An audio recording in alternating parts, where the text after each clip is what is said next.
नर्मदे हर। मैं डॉक्टर सुरुचि अग्निहोत्री नाइक नर्मदा परिक्रमा एक विलक्षण अनुभूति के 20वें खंड में 20वें प्रकरण में 20वें भाग में आप सभी का स्वागत करती हूँ। मैं आप सभी की कमेंट्स पढ़ती रहती हूँ। मुझे आपकी कमेंट्स पढ़ना, उनके जवाब देना बहुत अच्छा लगता है। आप यह श्रृंखला पसंद करते हैं, इसके लिए धन्यवाद।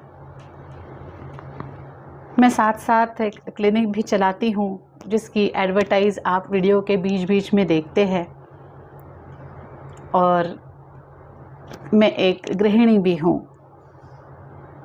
इन सारी चीज़ों को एक साथ रखते हुए मुझे बहुत बार समय से दूर होना पड़ता है। बहुत बार जो कमिटमेंट होती है कि मैं जल्दी आऊँगी, वो मैं पूरी नहीं कर पाती हूँ। उसके बावजूद भी आप अपना स्नेह, अपना आशीर्वाद, अपना प्यार मुझे देते रहते हो, इसके लिए भी बहुत बहुत धन्यवाद। अब चलते हैं आगे।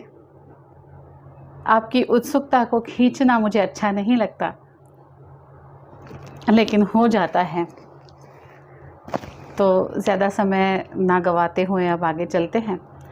पिछली बार मैंने आपको बताया था कि ये जो हीरालाल रावत जी थे, जिनके घर हमें बुलाया था बोरखेड़ी में, जहाँ दाल बाटी का भोजन किया था, उनके बारे में कुछ बताने वाली हूँ। तो वो क्या है?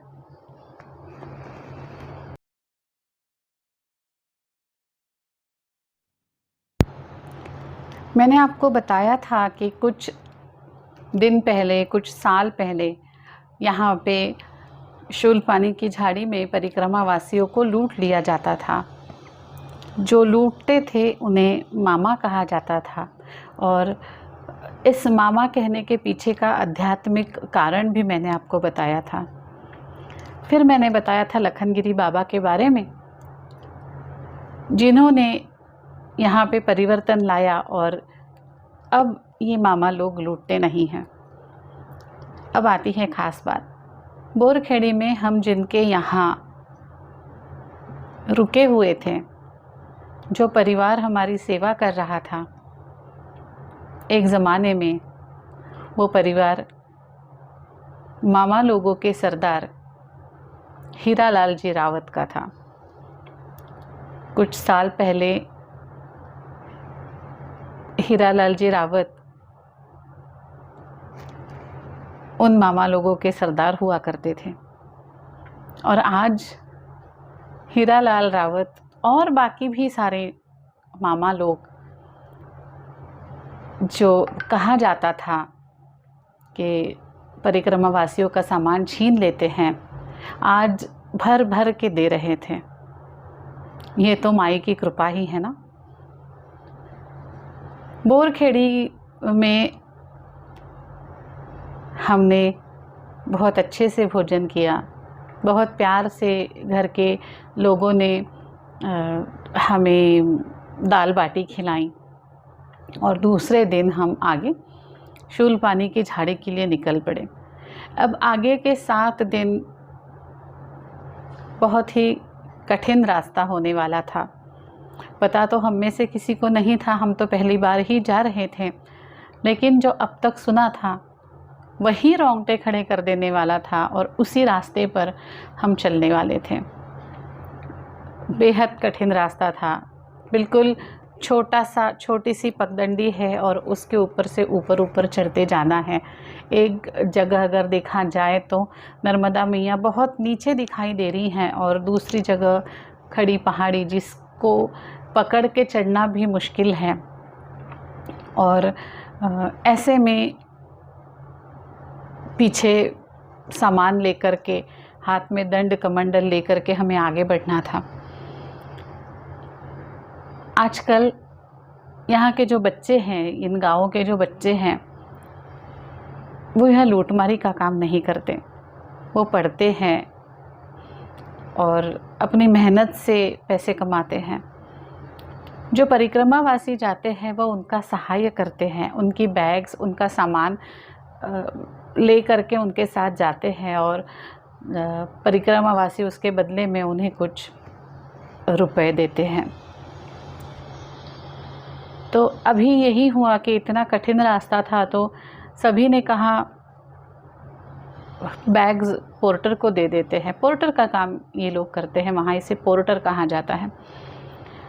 और मैंने भी सोचा कि मैं भी अपना बैग दे दूँ, क्योंकि सभी लोग अपना अपना बैग दे रहे थे। और 7 दिन तक अब ये कुछ बच्चे हमारे साथ चलने वाले थे, वो हमें रास्ता भी दिखाने वाले थे, वो कठिन रास्ते पे हमें हाथ भी देने वाले थे और हमारी बैग्स भी लेकर के आने वाले थे। और जैसे सबने बैग दी, मैंने भी अपनी बैग कंधे पर से उतारी और सामने जो बच्चा खड़ा था उसको देनी चाहिए। जैसे ही मैंने मेरे कंधे पर से मेरी बैग उतारी, वैसे ही मुझे एक गंभीर सी कड़क आवाज़ सुनाई दी। मेरे पीछे से कोई बोल रहा था, अपने कर्मों का बोझा अगर किसी और के कंधे पर डालना चाहती हो तो परिक्रमा करने की ज़रूरत नहीं है, इसी वक्त यहाँ से निकल के घर चली जाओ। बाप रे, मैं ऐसी डर गई मानो किसी ने बड़ी ज़बरदस्त डांट लगाई हो। मैंने पहले तो अपनी बैग ले ली और वापस अपने कंधे पर रखी और आजू बाजू में देखा, पीछे देखा, वहाँ कोई नहीं था। लेकिन मैंने आवाज़ सुनी थी, मैंने बिल्कुल आवाज़ सुनी थी। मेरा भ्रम नहीं था, मेरे विचार भी नहीं थे।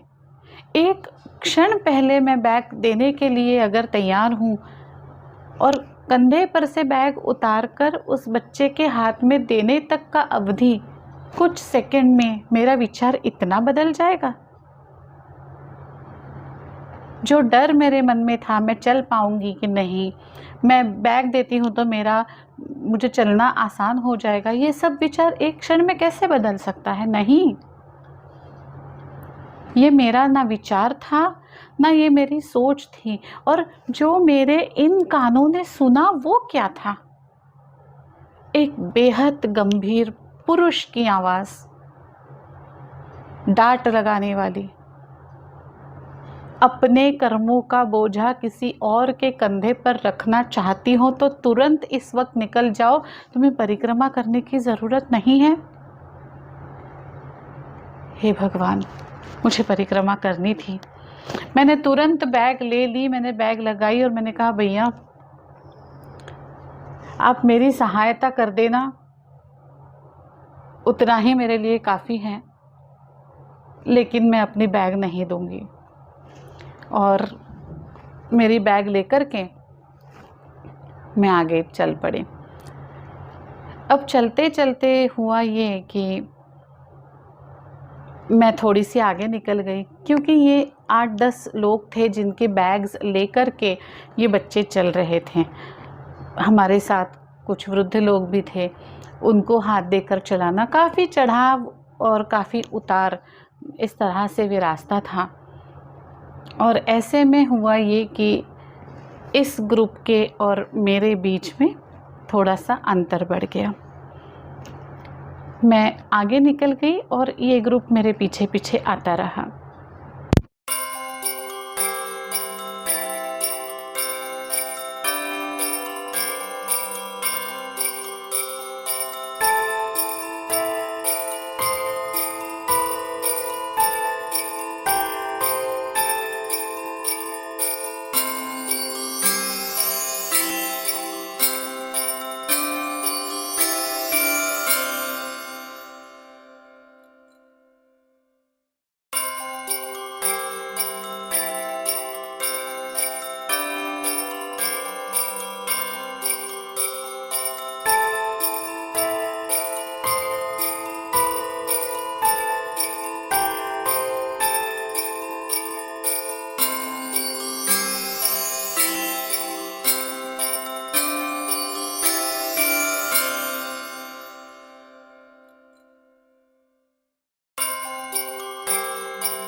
अब यही सिलसिला चलता रहा। मैं आगे चलती रही और ये सारा ग्रुप पीछे पीछे चलता रहा। चलते चलते हम लखनगिरी बाबा जी के आश्रम घोंगसा वहाँ पहुँचे। वहाँ मेरी मुलाकात एक अवलिया बाबा से हुई, जिनके बारे में मैं अब आपको बताने वाली हूँ। वो बाबा गांजा पीते थे। वो बाबा मनमौजी बाबा थे। उनको हमने एकदंत नाम दिया था क्योंकि उनके मुख में मात्र एक ही दांत था, और जब वो बड़े प्यार से हंसते थे तो वह एक ही दांत उनका दिखता था, तो बड़े ही प्यार से हमने उनका नाम एकदंत बाबा रखा था। इन बाबा जी का जीना इतना अपने आप में था मानो उन्हें जिंदगी की हर खुशी प्राप्त हो गई है। ये जो एकदंत बाबा थे, उनके बारे में मैं जितना भी बताऊंगी उतना कम है। फिर भी कोशिश करती हूँ ऐसे अवलिया व्यक्ति से आप लोगों को मिलवाऊं। हम घोंगसा में आश्रम में मैया के किनारे सो रहे थे। रात के 12 साढ़े 12 बजे हो गए और आश्रम के बाहर से भजन की आवाज़ें आने लगी। बड़े ज़ोर ज़ोर से कोई भजन गा रहा था। तो एक दो लोगों ने बोला, क्यों गा रहे हो भाई? लेकिन कोई असर बाबा जी पर पड़ा नहीं। धीरे से मैं भी उठी और बाहर बाबा जी के वहाँ जाके देखा कि बाबा जी कर क्या रहे हैं, इतनी रात को क्यों भजन गा रहे हैं, सब लोग सो रहे हैं। और जब मैं वहाँ गई तो ये बाबा जी इतनी आनंद में भजन गा रहे थे और एक जगह शून्य में देख करके भजन गा रहे थे, मानो उनका भजन साक्षात नर्मदा मैया वहाँ बैठ के सुन रही हो।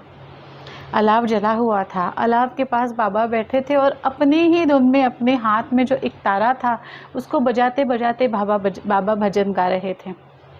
यह दृश्य ही इतना रमणीय था कि मुझे ये कहने की हिम्मत ही नहीं हुई, इच्छा ही नहीं हुई कि बाबा मत गाइए। उल्टा मैं भी बाबा जी के पास बैठ के गाने लगी।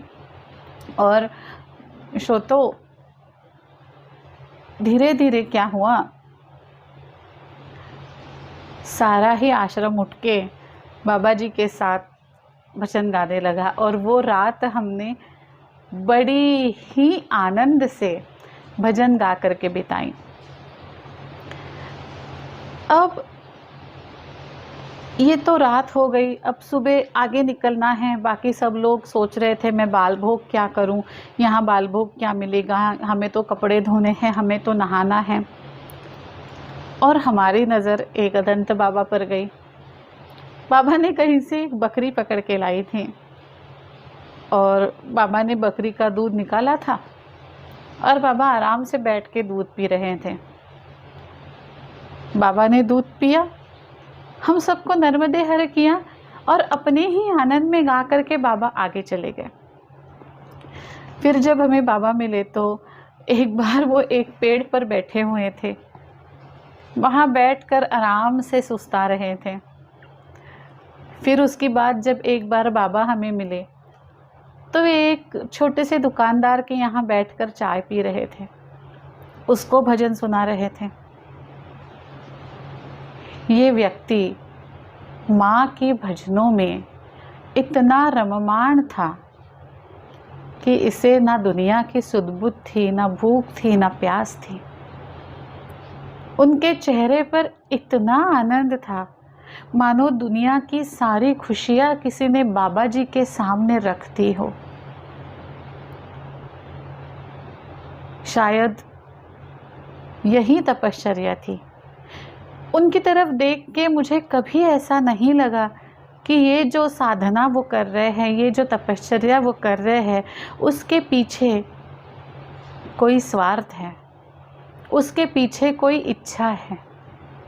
बिल्कुल नहीं। शायद यही उनका जीवन था। वो कहाँ से थे, उनको कहाँ जाना था, कुछ न हमने पूछा न कभी उन्होंने बताया। उनकी और हमारी बात सिर्फ नर्मदा माँ के भजनों में होती थी। 4 से 5 दिन वे हमारे साथ थे और 4 से 5 दिन उनके मुख से मैंने एक शब्द नहीं सुना सिवाय माता रानी के भजनों के। और कुछ न बाबा बोलते थे न सुनते थे,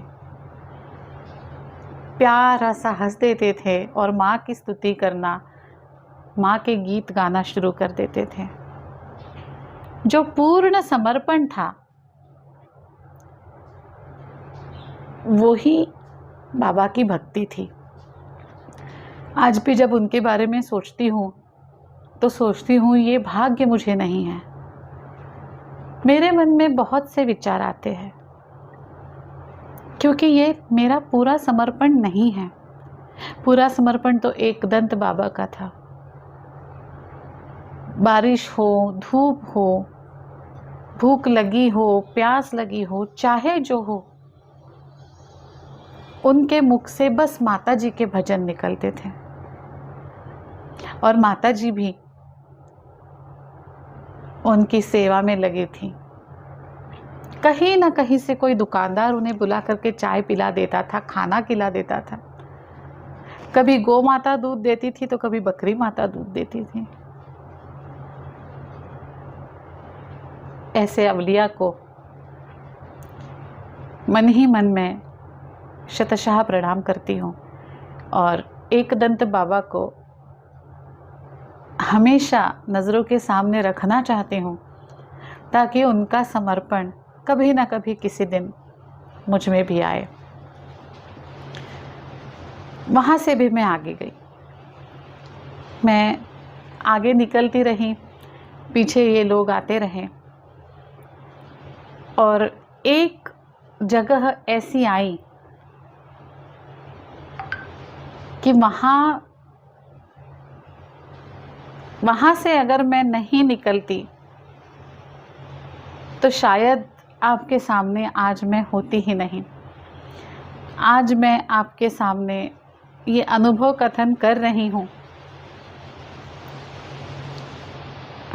तो उसकी एक खास वजह है, उसका एक खास कारण है कि मैं आज आपके सामने हूँ। अन्यथा वह ऐसा अनुभव था, वह ऐसी जगह थी कि शायद वही मेरा अंत था। शायद मैं आपके सामने नहीं आ पाने वाली थी। माता जी की कृपा रही और मैं आपके सामने हूँ। ऐसा क्या हुआ था, ऐसा डरावना, मन को तोड़ देने वाला ऐसा कुछ मेरे साथ हुआ था।